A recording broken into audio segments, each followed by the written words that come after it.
Assalamualaikum warahmatullahi wabarakatuh. Halo adik-adik, apa kabar? Berjumpa lagi bersama kakak Silsi Nur Aziza. Nah, kali ini kakak akan membahas mengenai materi cara merawat hewan dan tumbuhan. Sebelumnya kakak ingin bertanya nih sama adik-adik, apakah adik-adik memiliki hewan dan tumbuhan peliharaan di rumah? Lalu bagaimana sih cara yang baik dan benar merawat hewan dan tumbuhan itu? Nah, agar adik-adik tahu cara merawat hewan dan tumbuhan peliharaan, maka simak ya video kali ini.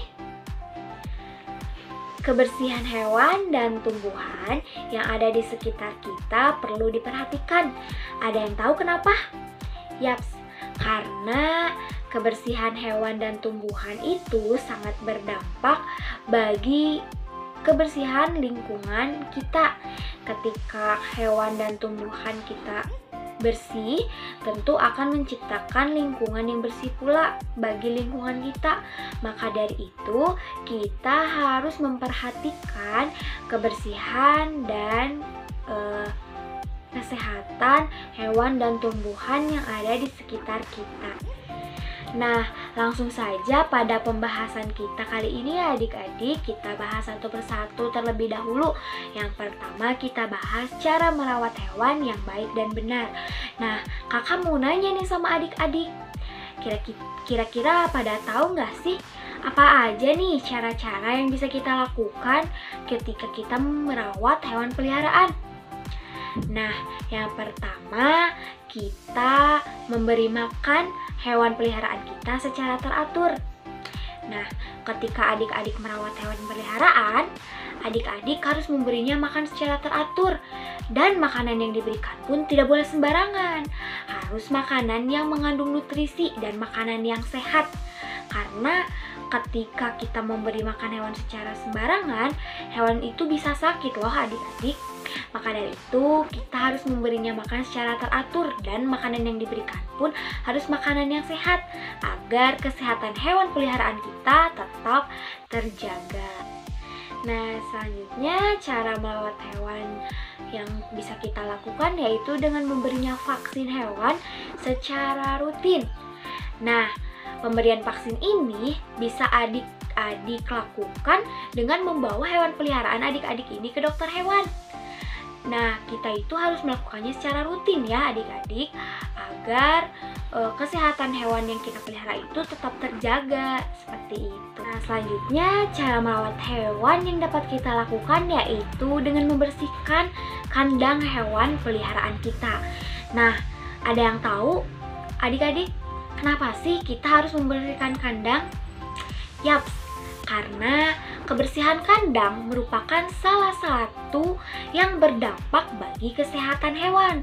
Maka dari itu, kita harus meluangkan waktu untuk membersihkan kandang hewan peliharaan kita. Minimalnya 2 kali sehari deh. Gitu ya adik-adik, agar kebersihan kandang hewan peliharaan kita tetap terjaga ya. Nah, selanjutnya membersihkan atau memandikan hewan peliharaan kita. Nah, ketika kita memelihara hewan peliharaan, maka jangan lupa untuk membersihkan hewan tersebut. Minimalnya dilakukan 2 kali dalam 1 minggu agar kesehatan hewan yang kita pelihara tetap terjaga. Nah, itu dia adik-adik cara merawat hewan yang baik dan benar. Kita lanjutkan pada pembahasan berikutnya ya, yaitu cara merawat tumbuhan yang baik dan benar. Kakak ingin bertanya nih sama adik-adik, ada yang tahu nggak cara-caranya apa aja sih? Cara yang bisa dilakukan sama kita buat ngejaga tumbuhan. Nah, yang pertama yaitu kita menyiramnya secara rutin dan teratur. Nah, yang perlu adik-adik tahu ketika tumbuhan itu tumbuh, itu memerlukan air untuk proses fotosintesis atau menghasilkan makanan. Nah, ketika memberikan air, itu tidak boleh berlebihan ataupun kurang, yaitu kita harus memberinya secara cukup. Nah, ketika tumbuhan berkekurangan air, tentu tumbuhan tersebut akan kekeringan. Dan ketika tumbuhan tersebut mengandung air yang berlebihan, tumbuhan itu akan membusuk. Maka dari itu, kita harus memberinya air secara cukup.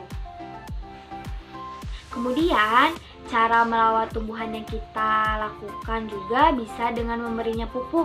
Nah, pemberian pupuk ini ditujukan agar tumbuhan yang kita pelihara ini tetap tumbuh dengan subur. Nah, yang perlu adik-adik tahu, ketika kita memberikan pupuk harus sesuai dosis atau takarannya, sesuai yang dibutuhkan oleh tumbuhan tersebut. Nah, pupuk yang bisa kita berikan bisa berupa pupuk kompos dari daun-daunan kering, atau pupuk kandang dari kotoran hewan, ataupun pupuk-pupuk kimia. Selanjutnya, cara yang bisa kita lakukan yaitu dengan mencabut rumput-rumput liar yang berada di sekitaran tumbuhan peliharaan kita dan memotong daun-daun kering. Hal ini dilakukan agar memberikan kesempatan atau merangsang batang-batang atau daun-daun muda untuk tumbuh dengan lebih sempurna lagi. Dan yang terakhir yang bisa kita lakukan untuk merawat tumbuhan yaitu dengan memperhatikan pencahayaan yang cukup yang dapat diterima oleh tumbuhan peliharaan kita. Nah, yang perlu adik-adik tahu, selain air yang dibutuhkan untuk proses fotosintesis, yaitu pencahayaan yang cukup juga diperlukan untuk melakukan proses fotosintesis. Nah, di mana tidak semua tumbuhan bisa hidup di tempat gelap. Namun ada juga beberapa tumbuhan yang memerlukan pencahayaan untuk melakukan pertumbuhannya. Jadi kita harus memperhatikannya pencahayaan sinar matahari yang cukup untuk tumbuhan peliharaan kita. Nah, itu dia adik-adik cara merawat hewan dan tumbuhan yang benar yang bisa kita lakukan. Nah, semoga sampai di sini adik-adik bisa memahami ya materi yang sudah kita bahas tadi. Nah, untuk lebih mempertajam dan lebih memperdalam pemahaman adik-adik bisa melakukannya cara-cara yang tadi sudah kita bahas dalam kehidupan di lingkungan sekitar adik-adik. Nah, mungkin itu saja yang dapat kakak sampaikan. Mudah-mudahan bisa bermanfaat untuk adik-adik dan bisa melakukannya dalam kehidupan sehari-hari ya adik-adik. Kakak pamit undur diri. Mohon maaf atas segala kekurangannya. Wassalamualaikum warahmatullahi wabarakatuh. Sampai jumpa adik-adik.